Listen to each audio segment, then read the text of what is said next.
Howdy, and welcome to Convos, the Drill Team Dynamics podcast where we talk about teaching, communication, and, of course, drill team. It's weird this is the first one we'll have done in person.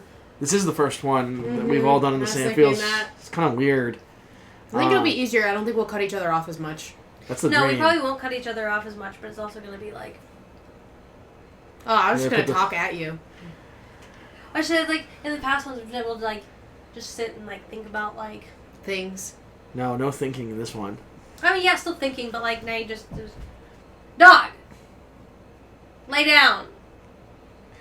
And on that note, today on our podcast, we are talking about decision-making and strategic decision-making and whether you might be sabotaging yourself when it comes to making choices as it concerns competing in this activity. And this kind of ties directly back into our previous podcasts about making sure that we're being good stewards of everyone's time and making sure that we're making the time that we have matter. And this is probably like one of the biggest tangible takeaways from that, because how you make decisions about where and when and all this stuff about competition, that's going to have an impact on your like day-to-day stuff. So really what we're talking about is how we make decisions. Specifically, I think how we avoid making fear-based decisions or reactive decisions, and how we turn those into smart decisions and proactive decisions that really take into account everything that we should be thinking about realistically, when it comes to planning practice and how are we going to compete and what emphasis are we going to put where. So it's really about how do we get out of that risk aversion mindset to make the best choices for teams. Yeah. I think we're definitely wanting to talk about this now because it's like at the forefront of our like minds and attention. We've spent the last month and a half or so going now to teams who are into their season, who are going for regional, state, their service nationals, and kind of getting themselves up into that season right before we get into the holidays. Because once we come back from the holidays, it's going to be go time for pretty much everybody.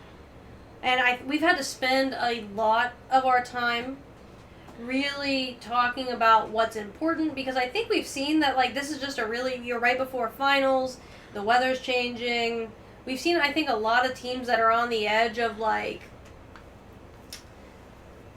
almost falling apart, or it's not super enjoyable for the students. And so I think we've had to spend a lot of time thinking about and talking about, making sure you're thinking about the right things and taking the right factors into account. Well, it seems like this time people are not having issues on teams right now because of burnout or anything like that, because, that's more of a spring problem to begin with. But it's not that people are getting tired of drilling. It's that they're approaching drill with a tentative kind of feel to it, where people are like, I want to make choices, but what if I'm making the wrong choices? And they keep kind of stagnating themselves. And I, just see a bunch of different teams so far that even we've, just talked to, just cadets on teams. Not even teams we've actually seen, but just questions we've been answering about, well, what about this thing? And what about this thing? And what about this thing? And it's kind of interesting because I would have thought a lot of those choices had already been made. So, decision paralysis, basically. Yeah. Yeah, exactly that. Yeah, and this is such a hard topic. One, I guess right off the bat, if you are just getting your drill team up and running, this is probably not a major issue for you. If it's nice that you can get people to show up and that everyone is, doing something, period, where before they were not, then this is probably not going to be an area of concern for you. Now, the more you keep going, the more this is going to be relevant. But for our teams that do have even mildly competitive seasons, right? This is kind of the conversation and the point in the year where the decisions you're going to make now are going to play themselves out over the next weeks and the next months, especially coming back off break. And that the decisions that you make now may very well impact what things look like in the springtime. And we just want to make sure that we make decisions that aren't going to set ourselves up for failure. Because when we've gone to these schools, it's been let's take 45 minutes and sit in a classroom and let's talk about what are you trying to achieve and what are we doing here, and do you even like doing this thing, because it seems like we're not really enjoying it. And this is kind of the crucial time, especially coming into Thanksgiving break, which is, if you're listening in the future, right in front of us next week. This is a great time for everyone, instructors, coaches, cadets, to sit down and really kind of think about some of this stuff and come back off of break and have conversations about it. Well, and I think realistically is where we are now coming out of like COVID and stuff, now that I think things are going to be what they are. This is not just for the season, but for the next few years. Now that even the people who've been around, before COVID, this is well into rebuilding and getting things going again. Is really, how is this going to set you up in the coming years?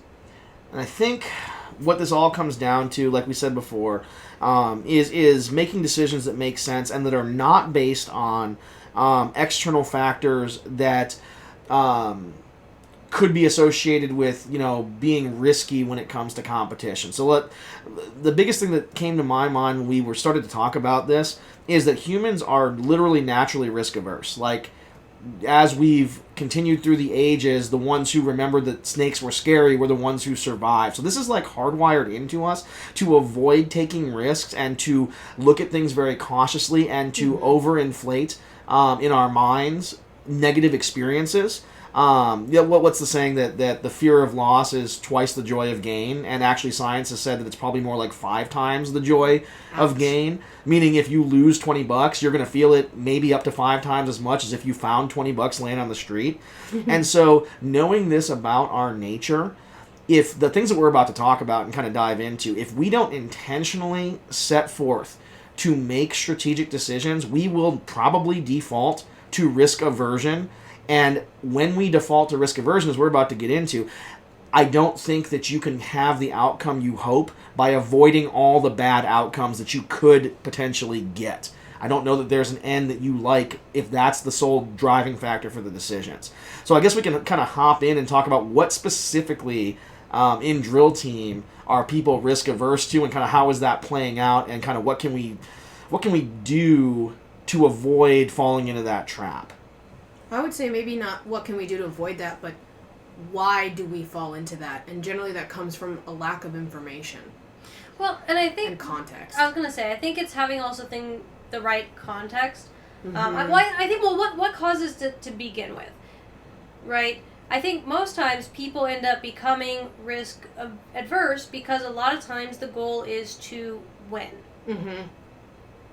And the crazy thing about, and we've worked with a lot of groups at that stage in their existence as a drill team where they can see themselves at the top. They can see themselves as a top finisher, and they're working in the right ways, and they know that that's a reasonable possibility, and maybe locally and regionally they've attained that before, and so they know that they can do it, and so now they're looking at that next level. And when you start to realize that you can win, and that you are a good team, that's usually the moment where that fear kicks in, right? It's all having to do with that winning. And I guess the disclaimer on this is we're not saying that you shouldn't try to be great. We're not saying that you shouldn't try to achieve excellence. We're not even saying that you shouldn't try to win, right? But there's a difference between trying to win and looking around. I think there's a difference between trying to win and chasing the win. Yes. And that's kind of the weird gray area that we're going to live in. So when we're talking about this stuff, we're not saying that you shouldn't try to be the best you can possibly be and come out on top. What we're saying is, I don't think that most teams achieve it in the ways that teams who haven't been there yet think that they've achieved it. Well, I think it comes back down to the chasing the win factor, because teams that want to win, it's almost like they're defending a win that they don't have yet once they realize they're good.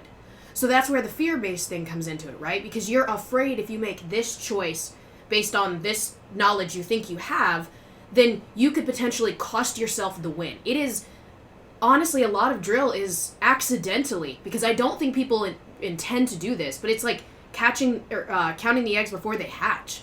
The people are like, I don't want to make this choice because it could make the judges not like what I'm doing. And then we lose exhibition, for example, because that's where most comes into play. And then we lose everything, and it's like, well, but you didn't even win yet. You don't know that. If we can be real for a second, we've seen as a company, we've worked with so many groups that are like, if we don't do this, the judges won't. If we make this choice, the judges will. And you're like, you haven't won the event. You've never been there. It's never happened to you. You're making choices off of a scenario in your head that you invented that you might not have enough data for. And it's like, that's the power of risk aversion, right? Which I think a lot of people do in our lives. Like, that's just a life thing. This isn't necessarily just a drill thing. No. But this is one of those things that if you can learn through drill how to avoid some of these things or navigate it, that's one of those where it goes back to being a life skill. Well, and I think that's maybe one of the most... we're all trying to raise bold, outspoken, thoughtful, critically thinking, wonderful young leaders, and you don't necessarily get there by being afraid of your own shadow, or maybe it's not... the best metaphor is probably afraid of the shadow that hasn't even been cast yet, because the sun isn't at the highest point where it could cast a shadow. And the number of teams that we've seen who have... And let's just talk about exhibition for a split second, right?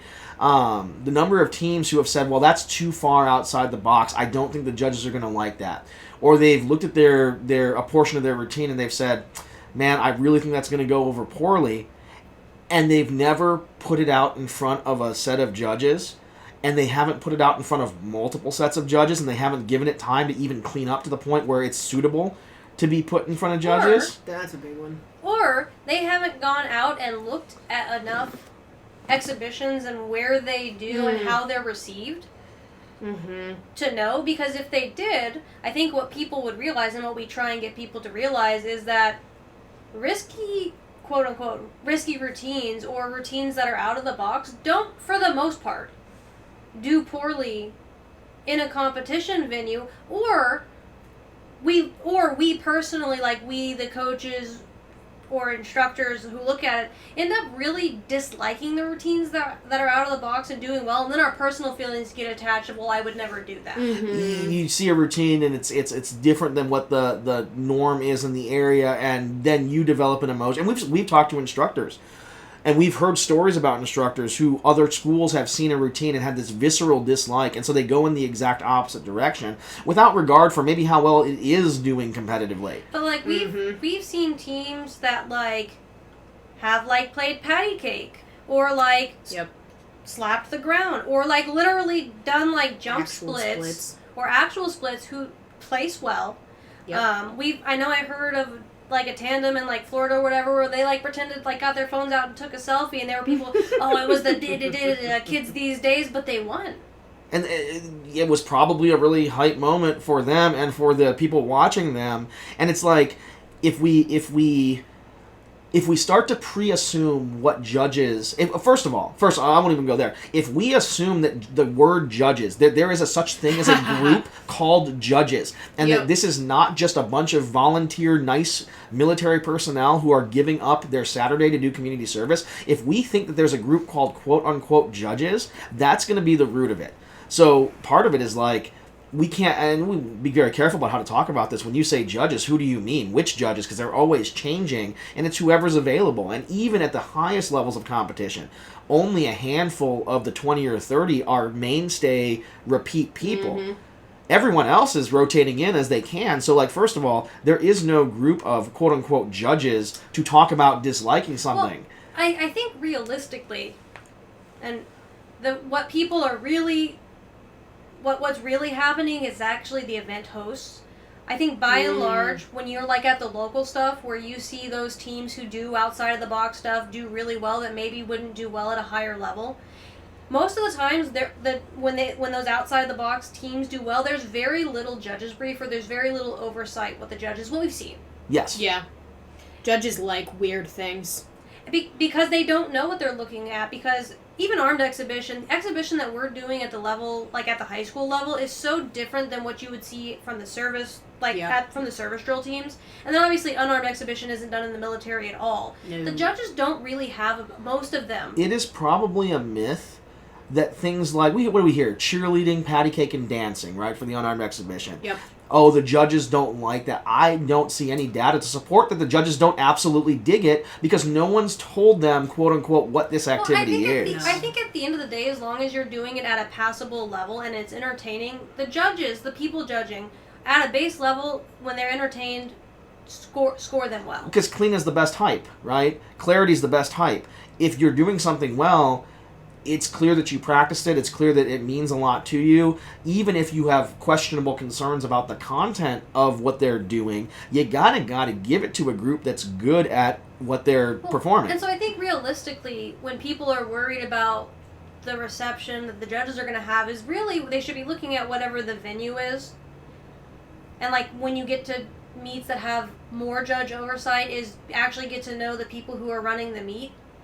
Because having now done it across the country, is even as we've run them for other people, is there are certain things that will not do well because the hosts have decided they don't like those things. Correct. And then there have been multiple occasions, and if you know and it's usually instructors or it's regional or area level staff that are kind of coordinating these things. And as we've worked with those people, you can have a conversation with those. First of all, they're just people. You can call them up and have a conversation about their drill team preferences, and that can inform you about what they may tell their judges in the 30 minutes that they have them. Simple, hey, if we did, if you saw a team do something kind of like this, insert concept, what would you absolutely hate that? What would you think? And if their reaction was, oh, blah blah blah blah blah, okay, maybe don't do that.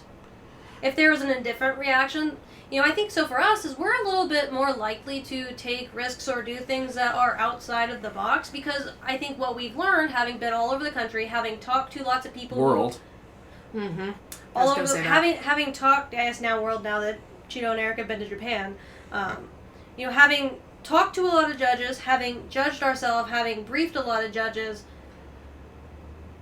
they like to be entertained, and then from there you can then make your decision based on the venue. Well, and to stick on exhibition and the entertainment word right there, right?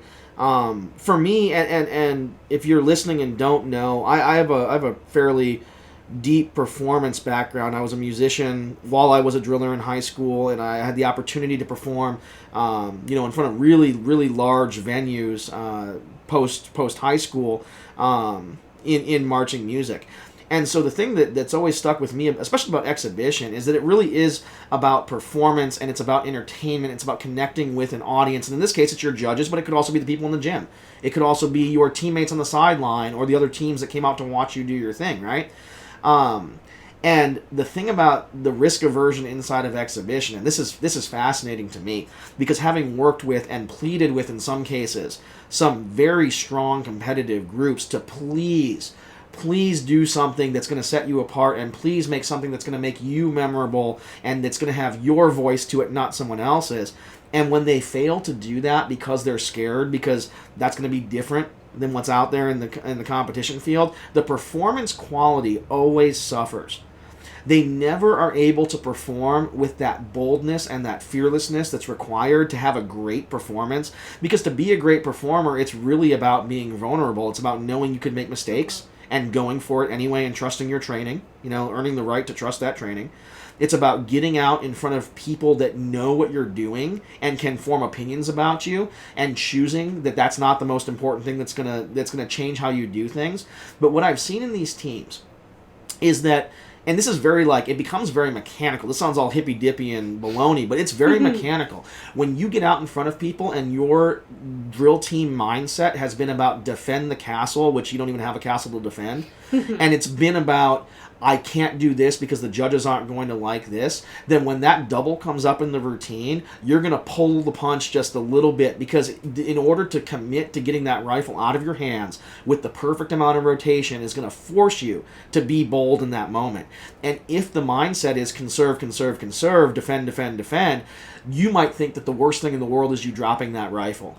And in thinking that the worst thing in the world is dropping the rifle and not committing to something and maybe falling short, you're probably going to do something that's going to cause you to fumble the rifle. And there have been a lot of execution and clarity issues inside of teams who are so scared to lose that they can't make themselves vulnerable and really show that performance, and show that bring out of them just that boldness that you want to have. So, like, for me, we talk about being scared of making decisions as it concerns exhibition specifically. It's hindered the actual, like, level of performance on the deck, bar none. I've never seen a team who was worried about something who also performed in such an undeniable way. It always feels tentative, it always feels hesitant, it always feels like we're holding back something. Whereas I've seen a lot of teams that were not very good go for it and give it their all and really do the thing. And even if they're not very good, you can tell that they're going for it. Well, I think that, you know, going, like, I was just thinking about, because, you know, Chio was talking about, like, having the right data when we started talking about this. And then, you know, going out and watching more is like, you know, when we, because we do a class on exhibition, when we try and tell people, like, to not be afraid to do things that they like. You know, one of the examples we obviously use is the McKinley routine from... I think that was 2011. 2011. Right? And in that routine, they're short people, and I think there was a time penalty. Yep. Yeah, it was basically, and we show that video and we ask them, okay, because the thing about it is, it's such a good performance, but if you take and look at any one of the individual cadets, you'd be like, holy cow, there's a lot going on here that's maybe not the best in the world, and they're down people, and there's a time issue, and there's all these factors working against them. But we show this video, and we ask people what their impression is, and their impression is always like, holy cow, that was like the craziest thing I've ever seen. Well, and they got, like, second overall that year when they literally had at least 50, with penalties. At least 50 point of penalties. And then was 2014 the year that that the team dropped like 4 or 5 times? We shed 4 rifles, probably technically 5. Yes. That was 2014. And they still placed 3rd overall. They did place 3rd overall. The head judge maxed the score sheet and then took the penalties away. Well, and then, like, last year with the group that we were with last year is one of, I think, my favorite comments from lots of people watching, and, like, at least one of the judges, you know, was you could just really tell that they loved doing what they were doing, and, like, you could clearly tell that their passion shone through in, like, the routine. And they didn't, you know, win because it didn't have, like, it wasn't nearly as complicated as some of the other routines that year. But I think what we have seen is that when you really like what it is you're doing, when you really commit to whatever it is that you're doing, you love what, I think it really resonates with the audience. Because it's performance, and that's how performance works, is you can feel the thing.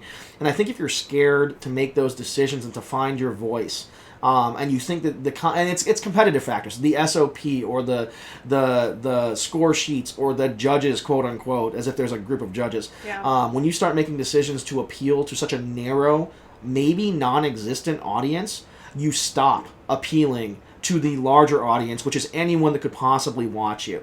And I think that's really the thing, is when you start to get fear-based, it changes who you think the audience is. Suddenly you think the audience is this nameless, faceless, judging corps that's going to take you down because you did something that might have been a little bit riskier, might have been a little bit different. And it's not going to turn out the way that you want. I've seen so many groups self-sabotage by inventing a scenario that they've never been in and then running as far as they can away from the worst possible outcome. True. Yeah. I think it's interesting because I've just been kind of listening, going back, and I mean, you guys have been involved, obviously, with the teams you've been involved with that are at the highest level of competition. And I mean, cursorily, obviously, I've been involved with it. But I think it's interesting because it's a different type of mindset for me when I think about a lot of this, is what I'm realizing right now. Because I think about unarmed exhibition and from the history of knowing, for us, how we literally got ruined by a judge that straight up just didn't like our style. And we know that. That's not questionable. That's not a maybe. We know for a fact that judge did not like our style and ruined our exhibition when it was undeniably different, and I would dare say much better, than the year prior. At least just in terms of cleanliness, it was better. Bar none. But we didn't score any differently.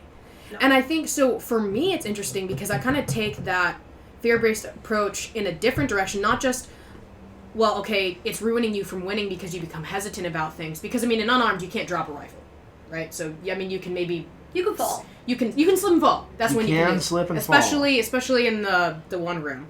But I think, as I think about different teams I've talked to and all of the kind of newer teams coming up, what it boils down to me of why I don't like the fear-based approach of choices is if you are afraid of your routine, you're miserable during it. Yeah. You That's a don't good like point. it. You Holy, don't want to do it. So then, in terms of unarmed exhibition, sorry friends, you don't have any guarantee that your routine is going to place well, even if you are good, because if a judge doesn't like you and they haven't been briefed properly, you're scoring poorly. I'm sorry, it's just a cold, hard, weird truth that we live in. And part of why when we teach exhibition, we're like, no, do the weird thing. Do the fun thing that you are invested in. Because especially with unarmed, when you don't have a rifle that can do crazy complex tricks up in the air, distracting somebody, your body language, the way that you feel about your own routine dictates how a judge feels. And if you're afraid of it, if you didn't make a choice because it was gotta be slightly weird and now you're doing the boring option instead, and you feel bored in your routine, the judge is gone. They're checked out. They're like, oh my god, this team doesn't like it at all. And personally, talking to tons of different judges, judging myself now on multiple different levels of unarmed exhibition, I can tell you that I have judged differently from judges that are standing right next to me based on this team did something that was not very military. And I remember I physically cringed. I was like, oh no, they did not just do that. The two judges next to me, because the kids were super excited and their passion for the moment was over the top, which is why I was like, whoa there. The two judges literally couldn't stop talking about the showmanship aspect, how fun that was, how cool it was. And I was like, but did you see all of the stuff? And they're like, but it was so much fun. And I was like, and there it is. Because I briefed those judges. I talked with those judges about what to expect. And even in that scenario, they chose the emotional reaction to the routine over what was specifically choreographed. That's true. And I think that when we go out and train, the amount of times we watch a routine and then go, do you even like your routine? Like, or you can tell, like, oh, you like that part and nothing else. Like, the amount of time we spend, like, helping people rework their routines of, like, well, does this feel better? Do you like this more? Are you more interested? Like, the amount of time, like, the amount of times we go somewhere and this team's been doing the routine for years and years, and it's like, you can tell they're just bored out of their minds, and the judges respond to that. Yep. Well, and I know that we've stuck on the exhibition specifically here for a little bit, but this is usually where we see it, and the regulation piece is kind of backwards, and we'll talk about that probably a little bit. The weird thing to me, or the thing that I think we should be thinking about, is when it comes to drill competitions, and we're going to talk more about this, I'm sure, you can't guarantee, it's just not sports. It's not whoever crosses the sports ball across the sports line the most sports times. There is no offense and defense. We have taken what is a performance activity, and look at the service drill teams. Those are performance groups.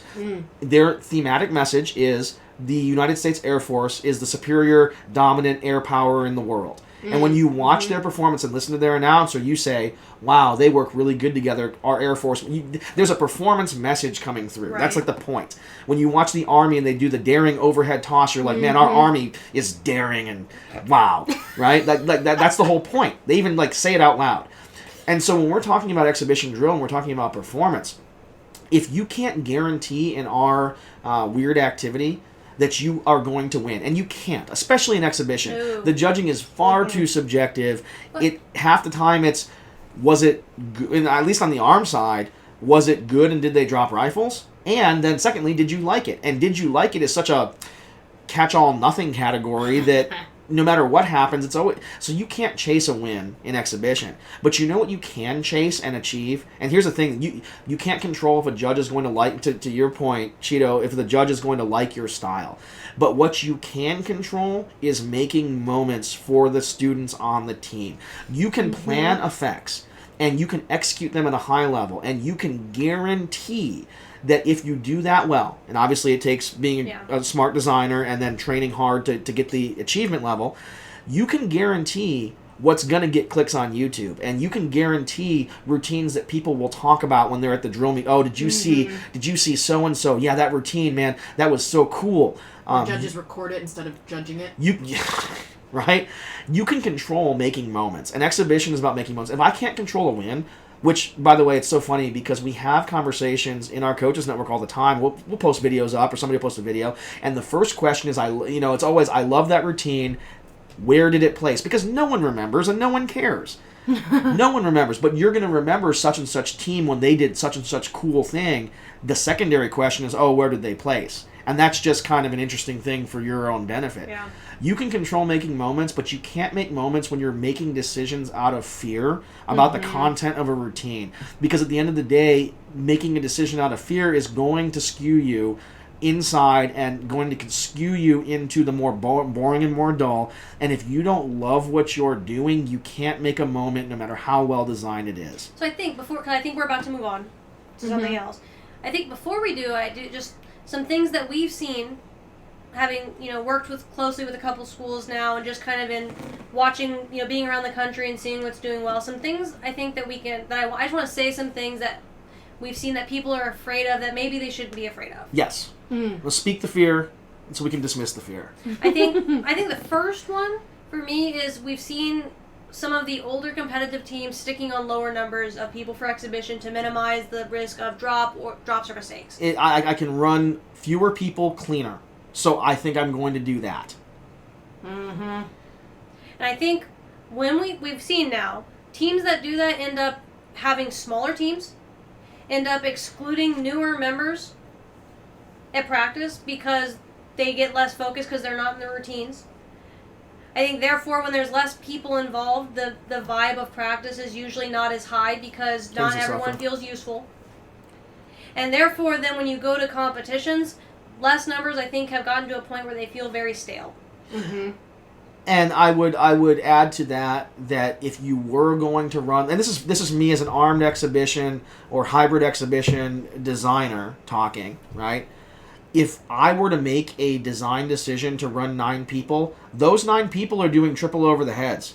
Those 9 people are doing quads and they're doing vocabulary at crazy exchanges, because that would be the point, right? The whole message would be, look at this amazing range of vocabulary that these people... And I wouldn't make that choice because I don't think educationally it's a sound choice. No, because that only gives you 9 people. That gives you 9 people to focus on, and there might be 20 people on the drill team, and pedagogically, I want to reach every single one of those people through the thing. So, I can't see a reason to do it.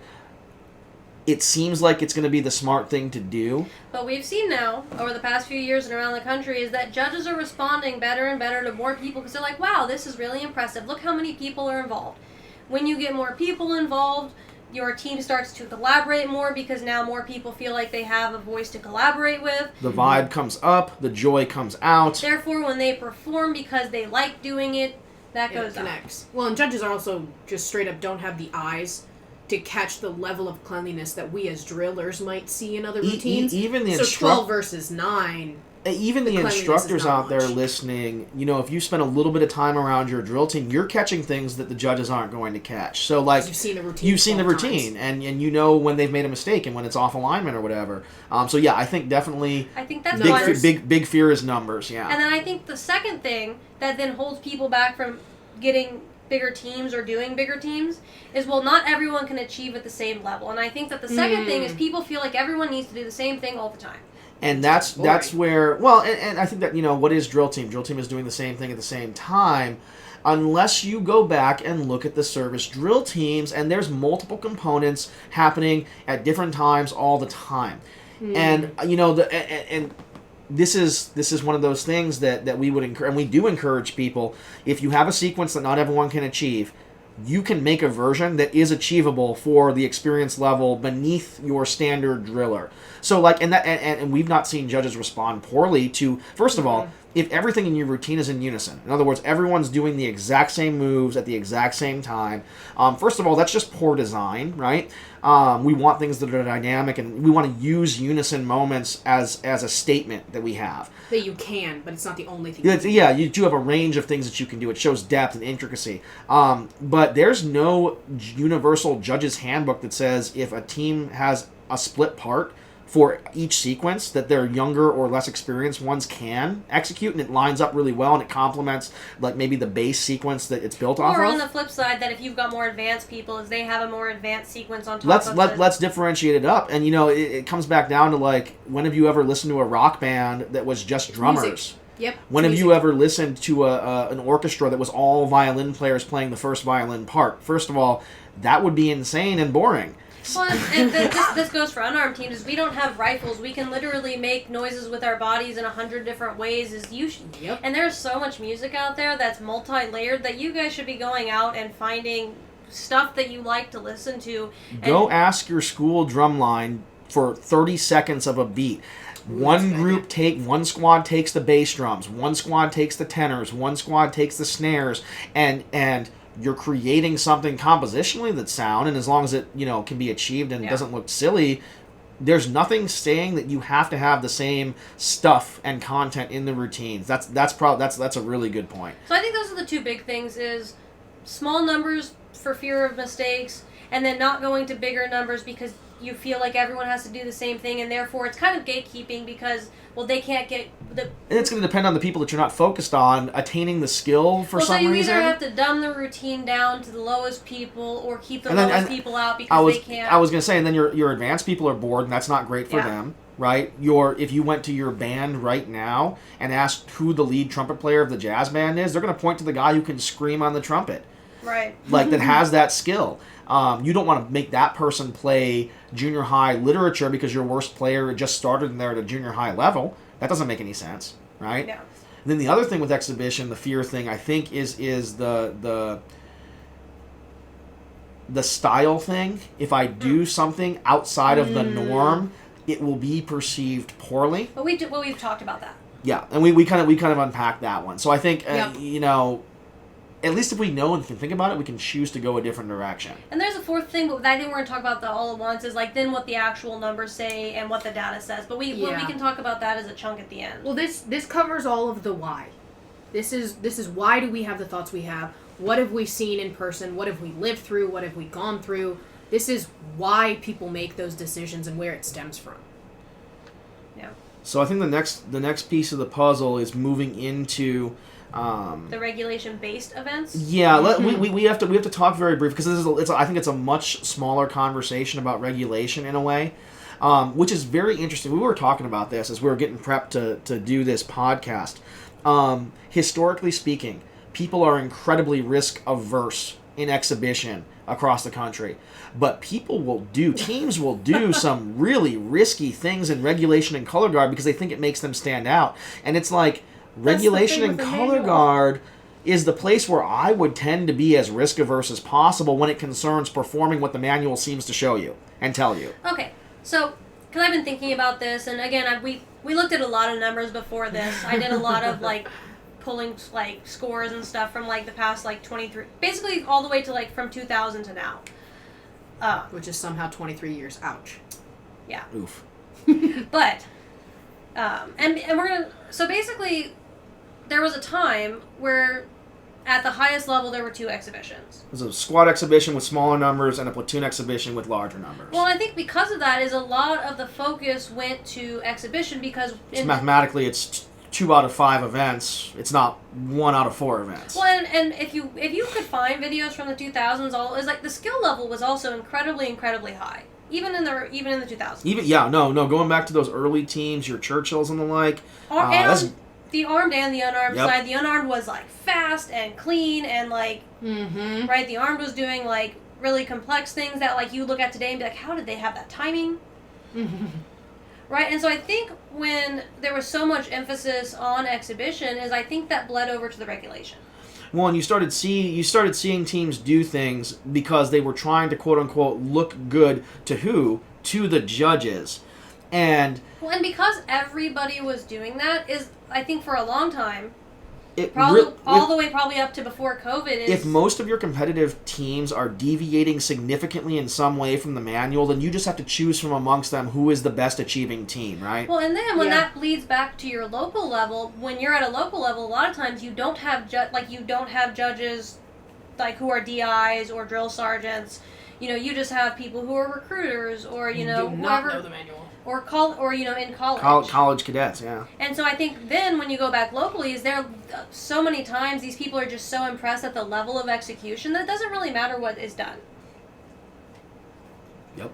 Right, and so therefore then it was being rewarded locally and then at higher levels. As those strong teams who stomped every left foot because it sounded really impressive ascended to the next level naturally, it then carried its way up and up the chain. But I guess we would caution anyone listening to this in 2023 or beyond that is no longer the case. And we've talked about this in other places, but the meta for regulation and color guard in particular has very much shifted to what is the purpose of regulation drill and what do the manuals tell us and show us. Well, and I think some things that have caused this is, one, there's now only one exhibition at the highest level. Mm-hmm. And so therefore there doesn't need to be quite as much. I think, two, the knowledge of the judges at the highest levels we've seen, I think, has been higher than it used to be. There are people regularly doing it who care a lot about it and who have spent time researching it. Making sure to know not just their own manual, but other manuals as well. And I think in both regulation and in color guard, as we've seen that more often. And not just at the highest level either. Like, local judges, if you provide them the information, are willing to literally spend the night prior researching the manual and doing those things, because I think it's just different now. Like, it's cushioned with, like, the kids spend a lot of time on this. Don't treat them just like little kids. Like, they are young professionals in what they're doing, basically. Well, and I think what we've seen is what I was going to say next. Yeah, is at the local level, something about this particular group of judges, this age range, this generation of judges, general demographic, I think, is we've seen. I can't speak everywhere, but and what we've seen is they do tend to care. Yeah. More, I think, than when we were doing this 10 years ago. I think the care cup is much more full. You get far fewer people who think this is like a chore that they have to get through. I think more people did junior ROTC too, as we found more judges who did it themselves in high school. Not this weird kid thing, but no, I was once these cadets, and I understand how hard they work to get here, kind of a deal. Well, there's at least 2 to 3 at all the different meets that I've talked to or been at, whereas previously, even 5 years ago, you were lucky to find one. If you had one, we it was keep like running that into weirdo. people that we've worked with and taught. There's also that. You know, that's you talk about the changing demographic, and so I think today you should be risk. Where do you want to be risk averse? Reg and color guard. Probably reg and color guard. Well, the secondary thing is now post COVID, the level of skill is lower, and therefore, if you are doing things the old ways. It does stand out. It stands out, and not necessarily in a good way, because it's so different that when judges see that, they go, oh, what are they doing? And when everyone in the local field was trickling down from that, and everyone looked like that, you just go, oh, this is what junior RTC weird kids do. Yep. Whereas now, if only one team's doing it, you go, what are those junior RTC robot children trying to do here? This is a team over here who's really doing what I recognize as military drill and ceremonies, right? Well, I think this is also one of those things where people are really stuck on, like, if they don't all learn regulation, they're not going to be able to do drill. And so then we see people doing 12 blocks for regulation, right? Or everyone has to do regulation before they do exhibition. Yeah. Which is one of those things where, if again we're gonna dive into numbers and talk about how to make strategic good decisions for stuff. The numbers and the data that we're looking at doesn't seem to support everyone needs to do regulation before exhibition. In fact, if you think about it logically, exhibition is hard. I want a freshman with 4 years, not a freshman with 3 years by the time they're a senior. That doesn't mean that they're not learning great fundamentals. That doesn't mean that they're not learning regulation drill, because you should be doing it in class every week, right? Well, and also, if a student can fundamentally throw a, fundamentally sound double, surely they can learn to stand at port or do 15 count. Right? Like there's just so many logic, factors in Surely if they this. can move at 150 beats per minute in the exhibition and stay on step, they can figure out how to march at 115. Well, how about also just taking into the tiny consideration, are you more or less able as a senior to understand the importance of standing still for long periods of time? Or are you fresh out of junior high or middle school, you're used to bouncing around all over the place? Standing still is a skill you need to learn. And it's basic human psychology, right? We always talk about, and we tell every school, I want the most mentally mature 9 people on that regulation team, and the people that care about the small details, developmentally, talking about psychology and developmentally, that's more likely to be someone older.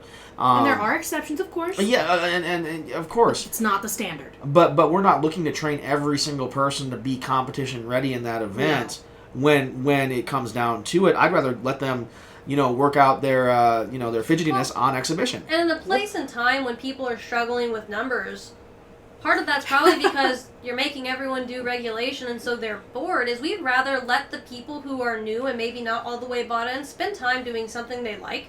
And then watch the older ones be really into regulation or color guard and want to have these nuanced conversations about, well, my foot needs to be at this angle versus this angle. If my heel's not exactly here and my weight isn't distributed here. Those younger people are going to want to know eventually and learn to speak that language because they're going to want to be like the older people They around learn them. by osmosis and by looking up to the people that they're like, ooh, that's a really cool senior, and they care a lot. I want to be like that senior. And that kind of speaks to the where we do want to buck the risk aversion trend in regulations. I think the conservative logical approach here is we must make everyone, because what would happen? What happens if we let a freshman do nothing but exhibition? Do they get no discipline? Will they have no military bearing? Will they lose out some fundamental skill that regulation would teach them that exhibition somehow can't teach them? And it's like, well, if you treat exhibition like a free-for-all, yeah, absolutely. If exhibition is a structured, regimented practice with standards and techniques that they have to master and learn, then there's no risk here. You're not losing out. And the number of times that I've seen somebody doing exhibition in a structured format and they didn't turn into an immaculate, great driller just in general. Right. It's fear of something that's not there. It's a valid fear as long as your exhibition practice is chaotic and nothing. Mm-hmm. But I think that fear kind of dissipates when you realize that exhibition is the application of basic fundamentals. Mm-hmm. So I think you should be risk averse in how you treat the performance of regulation. Well, in that there's a manual. And the book on what to do. The quote unquote risk is deviating from that manual. And we should treat it as such, because what we should do is the students, and again this goes back to having a solid education in the activity, should appreciate and learn what the manuals say, and then the excellence comes from, can you do what the manual intends for you to do at a very high level, but not beyond. Not do something now beyond what the manual says. Not do the move in such a way that it's no longer accomplishing the goal of what it was written for. How many times have we run into teams? One of two situations. First situation, more common. The top teams are all fill in the blank in regulation or color. They're all, I know that the manual says we shouldn't be marching shoulder to shoulder, but all the color guards that are winning are marching shoulder to shoulder. All the teams that are winning regulation are stomping their left foot. If we don't do X, Y, or Z thing, then are we putting ourselves at a disadvantage? So we're going to chase the Jones up at the top and do those same things. And to those teams, and that again, talking about making decisions about trying to win versus chasing the win. If you're chasing the win, you will just become a derivative version.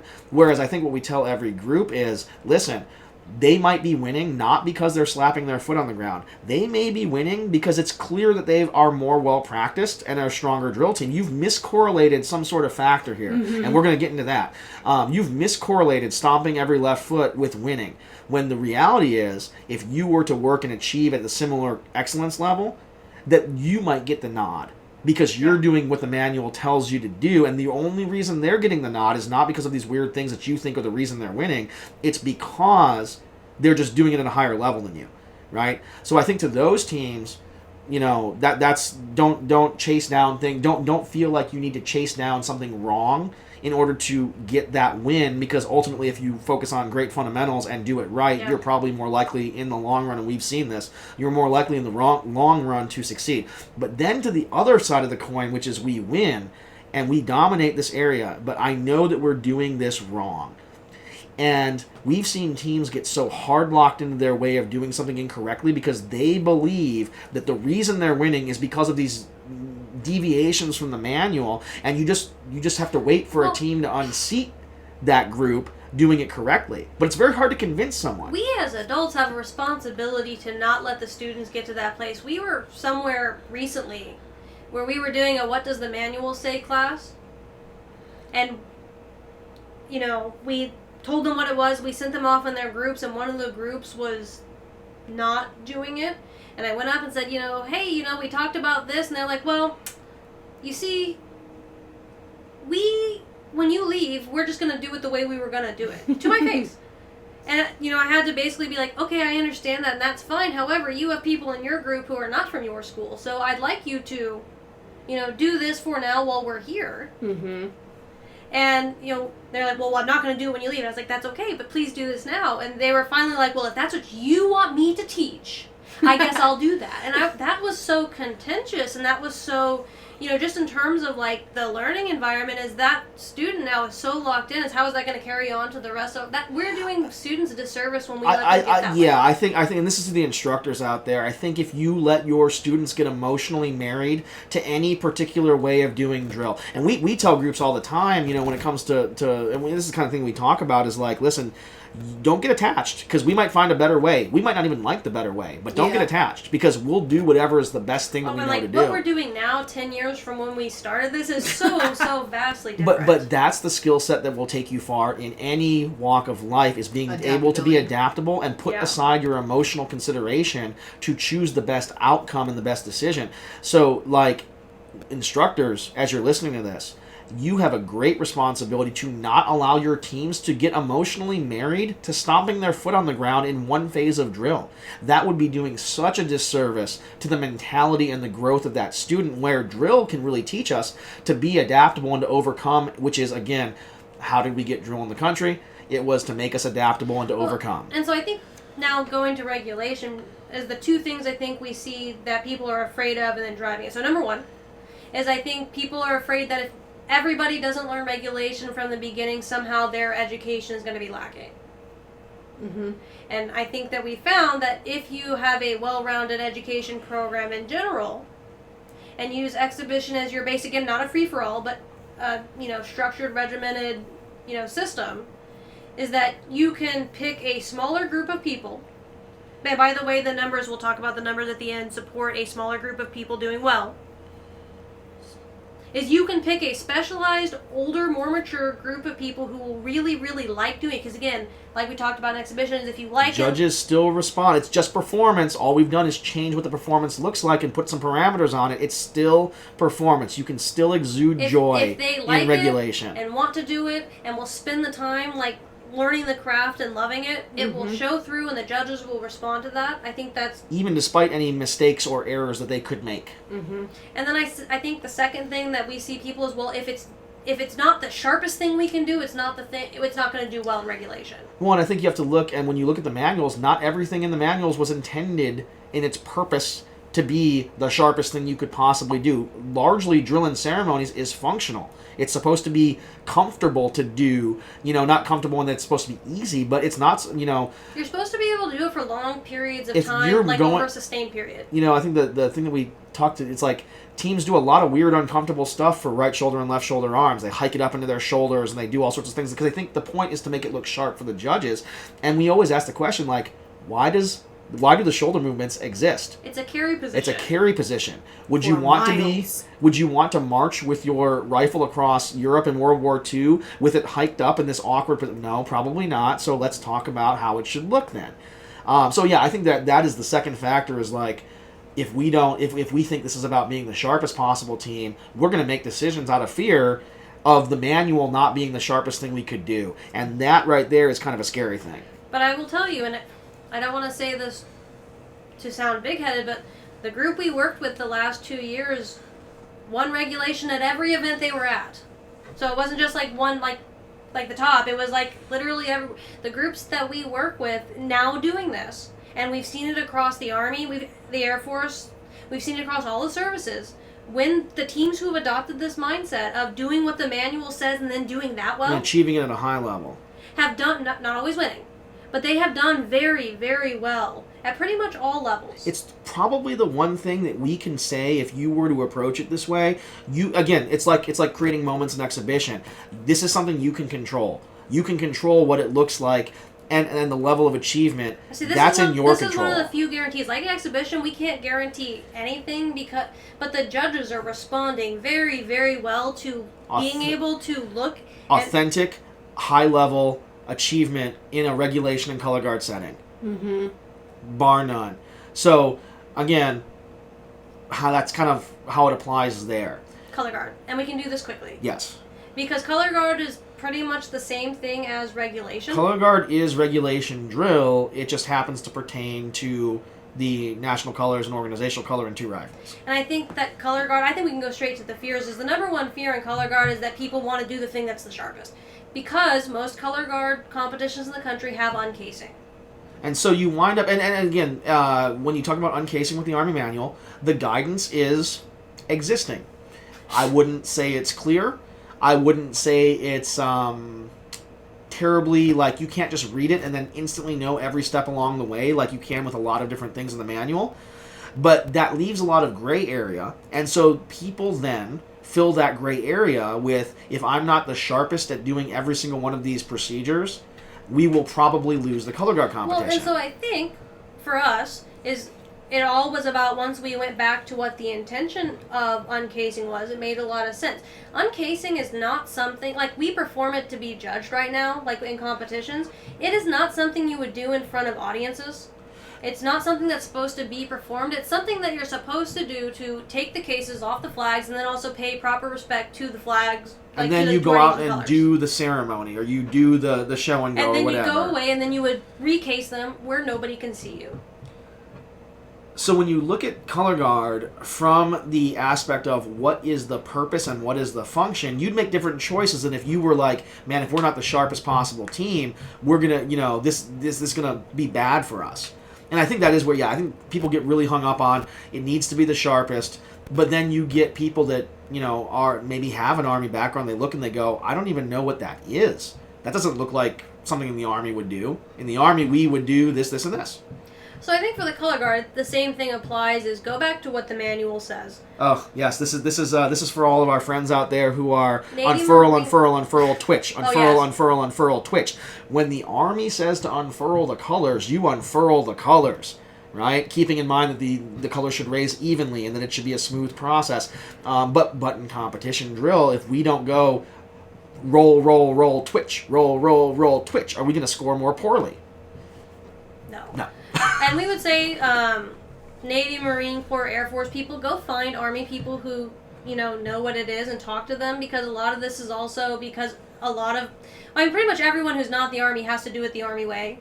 And so those people should go and talk to people in the Army about what it is they would actually do. Well, because it's extra textual literacy, and this is probably a whole different podcast about reading manuals and yada yada yada. But you can't, if you are an Air Force person, you would read the Army manual with an Air Force lens. That's how literacy is. And so you have to go find people who are natives to that text to figure out what they would do when they read those words and what that would mean to them.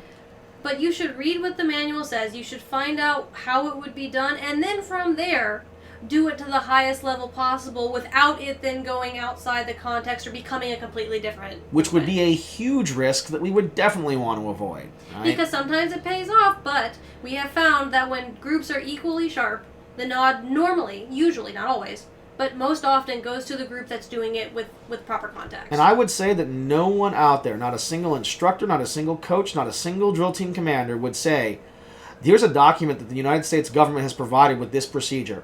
But sometimes when you think you can make it look better, you just ignore what that document says. I don't think that's the lesson that any of us would teach anybody. If there's a manual that tells us what to do, we should first learn to do it the way that it was intended to do.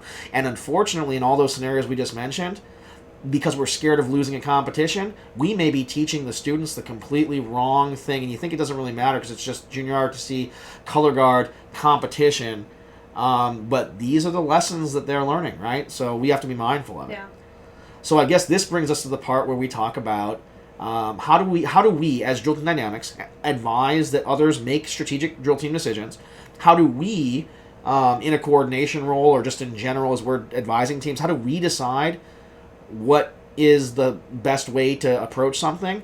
And Kirsten literally sat on her iPad for like 2 hours gathering data to start to talk about some of this stuff and what are like the takeaways and what could you maybe start to do that would be a better approach than I'm scared that if I don't do or if I do X, I will lose the competition.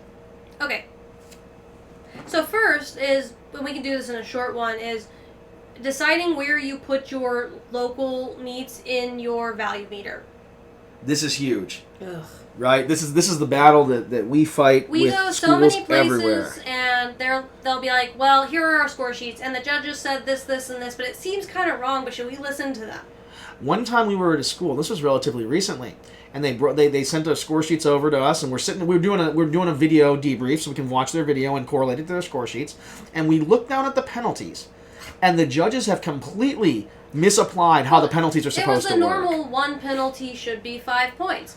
Well, what they did was each single penalty was the 1 point. They just counted tallies. Some well-meaning parent counted tallies. And then every judge had a penalty sheet. Even though only the head judge was supposed to have a penalty sheet. And the penalties weren't the same number from judge to judge. So one judge thought they had done X twice, one judge thought they had done X 3 times. And they just added all of them together. Well, and so this team was feeling relatively poorly about where they placed, but in looking at that as we talked to them, it's like, okay, they didn't even fill the score sheets out right. How much weight can you actually put on the validity of the meet if your score sheets aren't even done correctly? And then everyone's like, oh, that makes a lot of sense, right? Because if something's wrong there, could something be wrong somewhere else? Well, probably, right? The answer is yes. Unless the local meet is a meet you need to go to qualify for a higher level of competition, what we would tell you is get your video, and that's it. Get out. Do not care about... First of all, do we want to teach our students that the validation of people who have no idea what they're doing is important validation to have? If yes, keep trying to win the local meet with the nice recruiters. If the lesson is every time we go out we get better and let's go back home and look at the video, we would do something differently. If you are going to go to many local meets over your season, what we want to look for is, are our scores getting higher consistently? Because a higher score typically correlates to a higher level of achievement, something that the judges are seeing in the execution that they're responding to. Are the things we are working on specifically in our exhibition or are those things being commented on by the judges? Are they being noticed? If we know we have an issue with alignment in our exhibition, did we go to 3 meets in a row and the judges just wrote alignment, or did they write alignment and then no more comments after that? So if you are going to go to local meets and use them for information, I would look to see if there are specific things that you can achieve over time, but otherwise get your video and use that. Don't fall into the trap that you're winning this local meet with very nice, well-meaning volunteers because it's somehow an affirmation of your level of achievement. Or if you are not winning and, they're very well-meaning, but they tell you things like maybe stomp every left foot so you can stay in cadence. You can just disregard everything that they wrote down on their score sheet right there. You can just throw that out the window. One, don't do that. But that tells you that you need to work on your cadence. And so maybe you should spend some time with your metronome. So it's got to be a little bit deeper at the local level than we're trying to go there to win. And it's got to be a little bit deeper than the judges gave us score sheets. And this is very simple. Listen, you would never, ever advise your students to take advice from someone they wouldn't trade places with. Or that you would never follow somebody's advice who has not been to the place that you're trying to go. And we love our volunteer judges. We think they do an incredible, amazing job, and by and large, they're doing their best.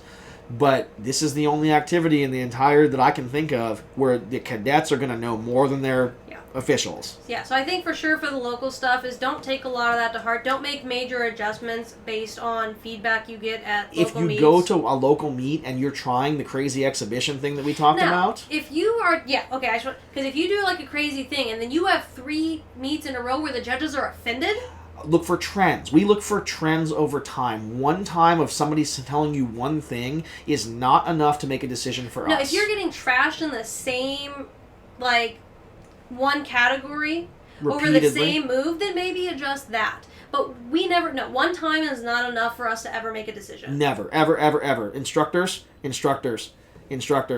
One time of getting a poor comment at a local drill meet is never enough to justify changing what you are doing before you change the level of achievement and practice it. Because half the time, again, talking about miscorrelations, half the time, it might be that they're not responding to the weird move. It might be responding to the fact that we're not achieving it yet. And by the way, local meets happen early. You have plenty of time to work through that. And also, don't change things just because they're not clean yet. Oh, dear Lord. When you are literally in the beginning of the season at a local meet And you are not building something for the beginning of your season. You are building something for the end of your season. So your students don't zone out and burn out before you get there. They may not yet be good at it because they're not supposed to be good at it. Instructors, listen very clearly to us. They're supposed to be not good at the beginning. The whole journey of being a performer is to become good by the end. Do not can things before they're fully realized. I mean, obviously there's exceptions, but we want to see the achievement fully realized to know if the design and vision is good. If when the achievement's good, the move is still not good, then change Get rid it. of it. But do not freak out because it's not clean in October. If the end of your season is in May, they have all the way till April to get good. And even then, April is the rehearsal time frame. They have through halfway through April to really settle in. To really settle in and sit in what they have. And you know what? Talking again as a designer, sometimes you miss. Sometimes you flop. Sometimes I can't tell you the number of ideas where I look back and go, I wish I would have made a different choice than that. Why did I have them do that? But you know what? At some point, it's more important that the student feels comfortable and they believe in what they're doing than it is to rip out something and have them lose that comfort level. Right? Well, and I would also say that you can say that because, one, the students were comfortable. They were confident in what they did. So they did whatever the thing was to the best of their ability, right? Anything up until that, you don't know if it was a good choice or not because you haven't seen it. It's not clean enough to know. You're looking at the idea of what it could be, and maybe that's not good. But maybe that last week when they finally got it because they're fully comfortable, maybe that's what makes the thing good. And so when you talk about looking at the season, if you're looking at something, and we would encourage every coach, instructor, adult who guides children in this activity, start to calibrate your eyes on what things could look like at the end. Study drill videos on the internet. Go to other meets. Look for quality. Because I think that so many times the thing that we get fearful of in the early season is it doesn't look good now, but we haven't yet learned how to put on the glasses of, will this look good in April? And we would make a vastly different decision if we thought that the point was to win the early season meet or to get rid of the judges commenting on this for the next November, December drill meet. We would do things differently if when we looked at the design or the execution, we saw what it could be and where we're trying to get it to and not what it is currently. Because, yes, they're supposed to be rough in the early season. So I think that's one. I think the next thing, when you're looking then going to the data and numbers, is you need to look at the type of scoring system that's being used. So, for example, there are some qualifying meets that happen for the Army, for example, where at that meet, it's demerit-based scoring. The judges see an error or they see a tick and they mark a tick. And so therefore, in that scenario, you start with the highest score and points get taken away theoretically per error. Yep. If you're training for a demerit-based system, then you're looking not necessarily, it doesn't even really matter how sharp you are, it's about how few mistakes you can make. And so that would change how you approached it and therefore what you thought the priority was, right? And it's that kind of thing versus your traditional drill meet system where it is about you start at 0 and earn my points, right? Earn my sheet.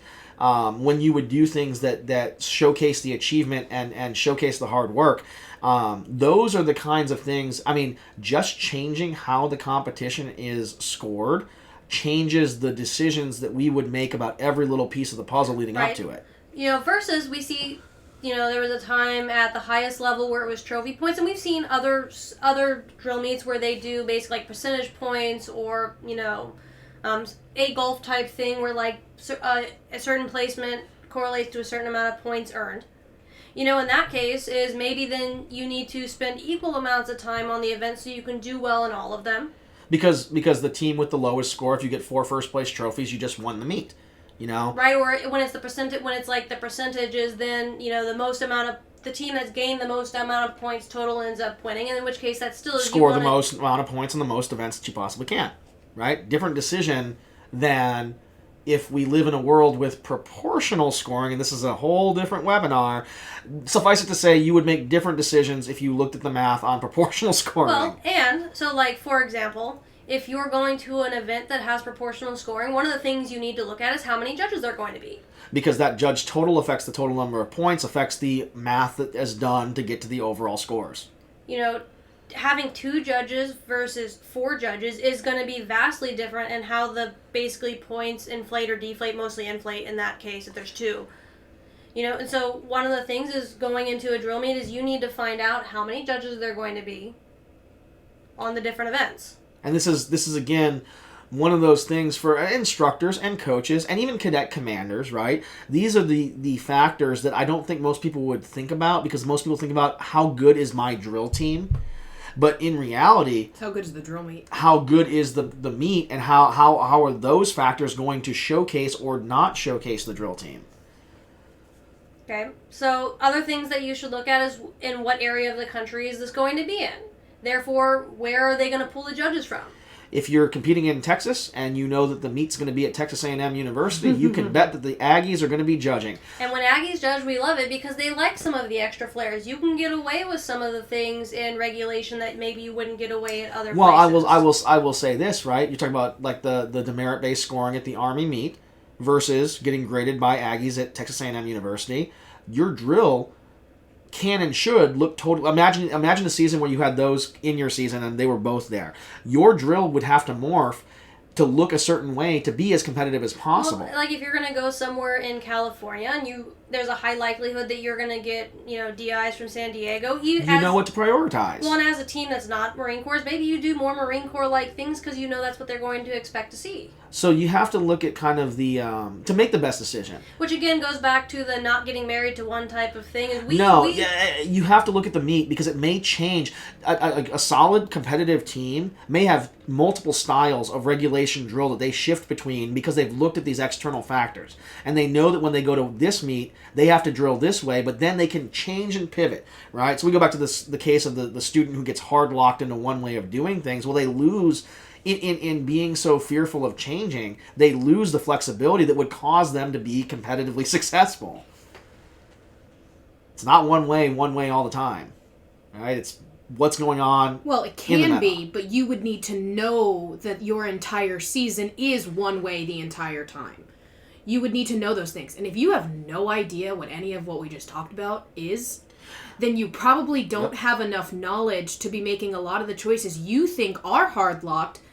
Because, unfortunately, which is not even an instructor's fault, a coach's fault, you might not have literally even known this much knowledge, this many variables even existed to make the choices you were making, and you were accidentally being led by fear of this thing that doesn't exist because you straight up didn't even know that knowledge was there to know. Data. You gotta look at the greater amount of information, because the fact of the matter is most drill teams that, I'm talking about making fear-based choices, every single drill team making, and this is I can say this with 100%, I'm saying with my whole chest, as they say, right? 100% of drill teams making fear-based decisions do not have the actionable data. They just don't have the raw data. They are basing it on anecdotal things that they've experienced, correlated to the psychology of, fearing loss again, but they don't have the actionable data. And the beautiful thing is, as soon as you provide that data, one of two things is going to happen. They're going to say, wow, that makes a lot of sense. Mm-hmm. Or the challenging part is they're going to say, well, this is how we do it. And that's again, a whole different issue. That's a whole different podcast. Okay. That's a whole different thing. Which, again, would we want our students to be like that in the corporate world when they go off? Would we want them to be like that in the military or in their career fields? My guess is probably not. You want them to be flexible and adaptable. And I think just as we kind of wrap up here, I think there's two more big things. For the teams whose goal is to go to all service, I just want to leave you with a little bit of data so as you think and start to make decisions, is hopefully you can make them a little bit less fearfully. And this, again, we do see a lot of teams who are climbing that ladder, who have national level aspirations. So this is for you, but this is also for you so that you have an example of what you could be looking at. Because you should go look at these things. At your level, wherever you are. Yes. So. Here we go. And we just looked at Masters and Division I. because everyone else out of challenge are now 2 and 3, consistently shifts upward. Right. Therefore, so we only looked at the very top level of competition when there's nothing above that. And also because that top level of competition tends to shape what everything else looks like. We looked from 2000 to 2023, so we looked over the past 23 years. 2 different scoring systems and ways of doing things. 1 major event shift where squad exhibition was removed, and 1 global pandemic. In the past 23 years, in both armed and unarmed, there have been on each side 8 individual winners total in the past 23 years. 23 years. 8 different teams. 8 different schools in each division. Armed, 8 and unarmed, 8 and armed. And of those years, like on the unarmed, for example, 1 team won 9 of the 23 years. The next team that's won the most has been 6, then 3, then 2, and then the last 4 have only won once. And that's not accounting for instructor changeover, schools no longer attending. That's not accounting for any variables. That is only 8 different schools accounting for no changes. And then on the arm side, again, still 8 different winners. The top 2 who won the most won 7 times each. Then 4 times, then 2, and then 1 for all the other ones. There is 1 school who has won once in the last 23 years. Again, not accounting for... There's four schools on both armed and unarmed who've only won once. And then otherwise, it's been multiple wins. So 1 is for those of you who are making decisions based on the fear of losing. And if you haven't won, if you're not in the 8 and 8... Unless you're the 8, and again, if you're already in the winning position, that's a whole different conversation on what you do to maintain that. I will speak to that briefly at the end of this. You have nothing to fear because you've not won yet. You have nothing to lose. There is nothing. Whatever you are doing right now has not yet put you on top. This is the time to try things. When you have nothing to lose and everything to gain, because statistically right now, winning that particular event is a statistical long shot for most people just in the numbers. When you have nothing to lose and everything to gain, you go for broke. You experiment. You try to innovate. This is the time when it doesn't matter if your exhibition wins or not because it's a lot of fun, right? You can have that fun. And so, yeah, if you are in that crowd, don't be afraid. You haven't won. Oh, and by the way, for the unarmed, in those 23 years, there were only 2 runner-ups that didn't eventually become winners. So 2 one-offs in the runner-up spot? Yeah, there were only 2. All of those Wasn't one of them like literally however many years ago? We did look at. I think there was one from 2003. There was one, and then in 2021 on the virtual. This is on the virtual side. So one of those is on the virtual side. And then on the next year in 2022, that unarmed team was also runner-up again. So I would say in the next couple years, I wouldn't be surprised if this runner-up pops a top spot. Seems to show that. So. And then on the armed, 5 different runner-ups that didn't eventually win go of on the to 23 win. years. So your odds seem a little bit better there, but that's still not a great number. Do not be afraid to experiment now, because when you cross the threshold, let's say that you do all that experimentation and it pays off, right? And you do wind up on top. Let me very briefly talk to anyone who has a drill, and this is not just at the national level. Let me talk to all of our friends who are defending state championships, who are defending area championships or regional championships, who are defending the Acme High School drill meet that everyone goes to in your area every year, and you're defending that one. Wherever you're at, let's talk about this, right? We talked about psychology and that the fear of loss trumps the joy of gain. And every time you inch closer to the top, and once you're on the top, the impulse to defend will become almost irresistible. And I will tell you, as somebody who's been involved on the coaching or coordination staffs of multiple programs who have been at the top, I'm talking to the instructors and the adults here, one of the biggest things that you can teach your students is to not be afraid to continue to be great. And again, you should do your own research. I'm not going to name names, but if you look at these teams from this list, those teams that have won consistently multiple times, those teams were also the teams constantly pushing the envelope. The teams that were iconic performances, the ones who push the level of execution and innovation. Consistently, year over year, the teams that people are chasing. These are They have not fun. teams that are holding back and defending their titles. They're going for it, right? The moment these teams, when these streaks ended, was when they stopped innovating. And when somebody else was able to push on the gas and take that spot. So if you think that you continue to win by defending the title, this is performing arts, guys. This is not sports. You're not defending anything. There is no defense and offense in our activity. You must, and you owe it. And here's the thing.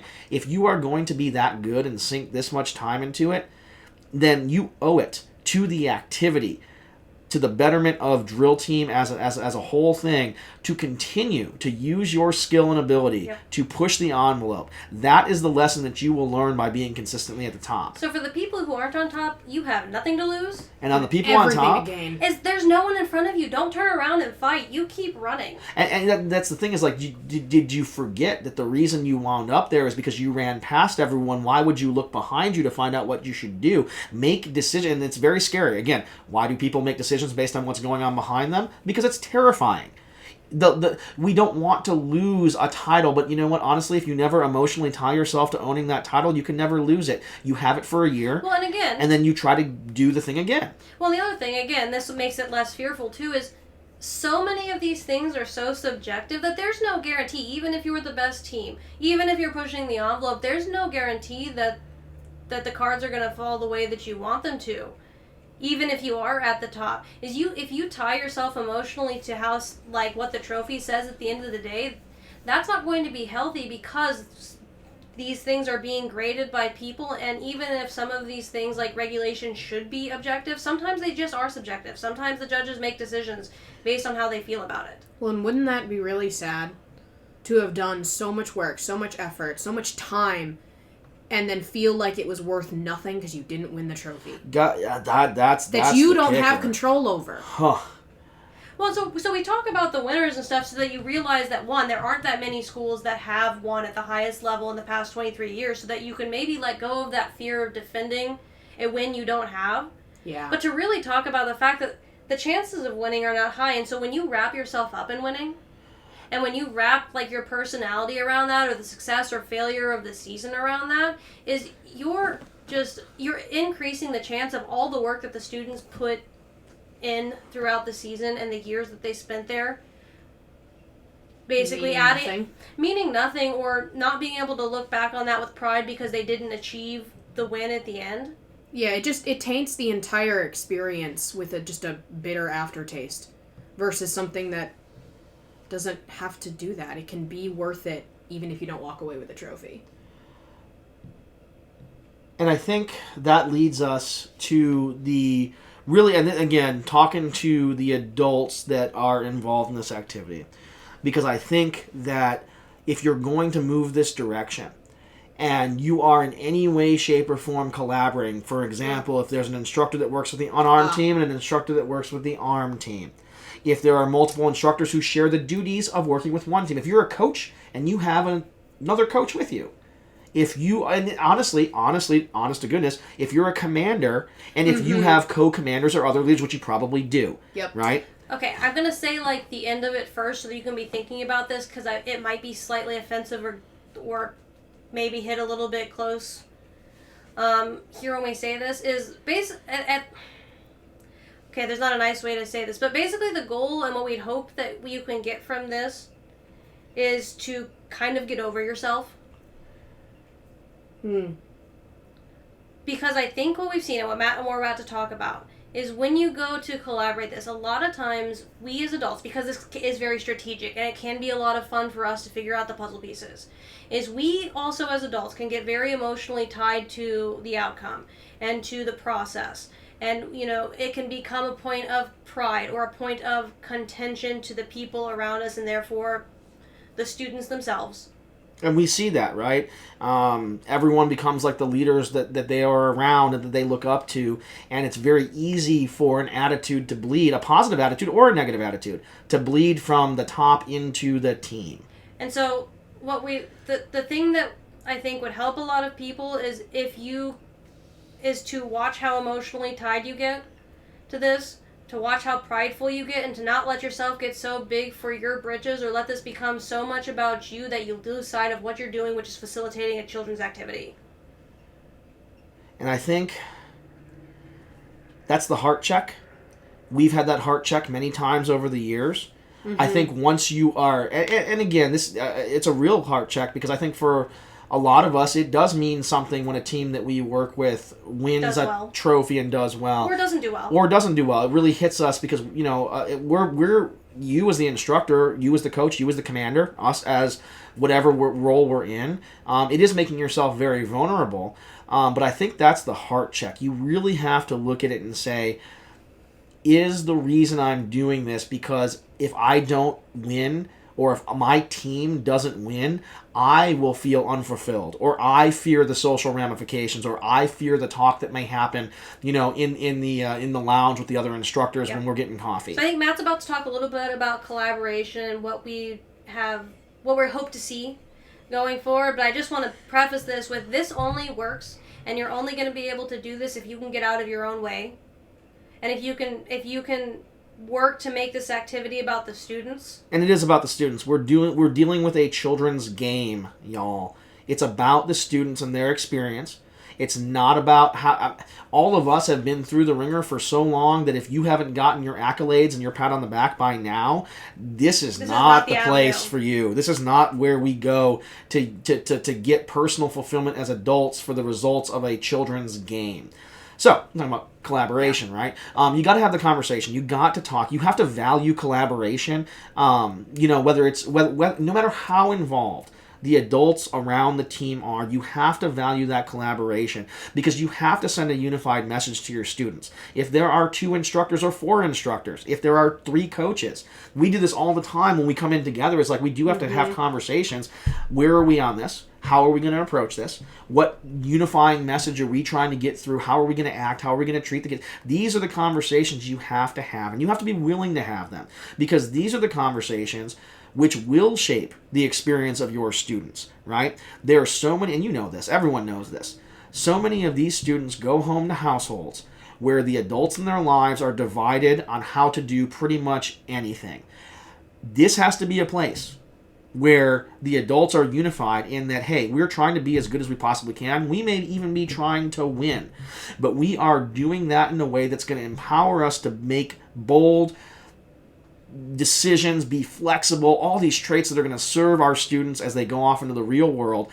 We have to be on the same page about that message, because if we're not, the students are going to choose, for any variety of good or bad reasons, who to listen to in that scenario. Right? And that's not a good scenario for any team. We want the team to be cohesive and unified in the vision and the goal. So for all of our even if you are doing what we're doing and you're going out and training multiple groups, you have to collaborate and talk about what we're trying to do as a group. And we say this because we have seen, even in the past few weeks, multiple times here where, as we're getting into the competitive season, if the mindsets aren't the same, so maybe one person is more worried about other things, right? Or maybe one person really values one thing that they feel they're not getting, and then the decisions that start to get made are in opposition of each other. And then what we've seen is the students wind up in a place where they don't know who to listen to, they don't know who to talk to, and then they're confused, therefore they don't want to be at practice, therefore the vibe goes down. And it rolls downhill. And I wish we could say, if you're sitting here going, wow, it seems like you're talking about a really specific situation. No, we're talking about many situations that we've seen over the past, 4 or 5 months of doing this as we've gotten into the competitive multiple years worth of doing this. Yes. Yeah. For sure. We have examples over multiple years. We wouldn't harp so much on it or make such a big point of it. We wouldn't say it so candidly, I don't think, if it wasn't an important thing that teams work through all the time. Well, and I think one thing that is of note, and it kind of, it's both of those points, but it does come back to the kind of sometimes you have to get out of your own way. If you are in a collaborative relationship and it clearly starts to deteriorate, it may be on you to be the one that steps back if it's needed for the health of the literal children it is affecting. Sometimes, even if you are crazy invested in it, you have to be the one to step back if it's maybe not necessarily your team. So this goes to co-commanders. This goes to coaches working with instructors. If you are not the primary, for whatever reason, sometimes you have to be willing to sacrifice your want to be involved with what is best for the actual health of the students that are dealing with it. Because if they didn't choose your voice, or maybe they did choose your voice and someone else is feeling left out, sometimes you have to step back so that that relationship can be rebuilt in a healthy way for the cadets moving forward. I just want to, and I think that's probably the stuff. I want to end this with a quote. It's a really, really good quote, and I want to leave everyone thinking about this, because we've talked about risk aversion, and we've talked about the tangible takeaways of strategic decision making and this silly activity that we do. This is from an educator in another field, and I thought it was a really, really good quote. It says, "The end result, winning or not winning, is the end of a process. And so you have to enjoy the process. And if you don't enjoy the process, then when you don't win, it's just like worthless. It's meaningless. Everything else becomes a really negative experience." Yeah. Basically. So, this is the time of year to sit back and reflect on it. This one's a little bit longer than usual, and I think we're a little bit more animated than usual, but we really, really believe in this. So hopefully, whether you're an instructor, a coach, a commander, or just a cadet, there's something that you can take away to think about, because now is probably the best time to think about this stuff, right? Yeah.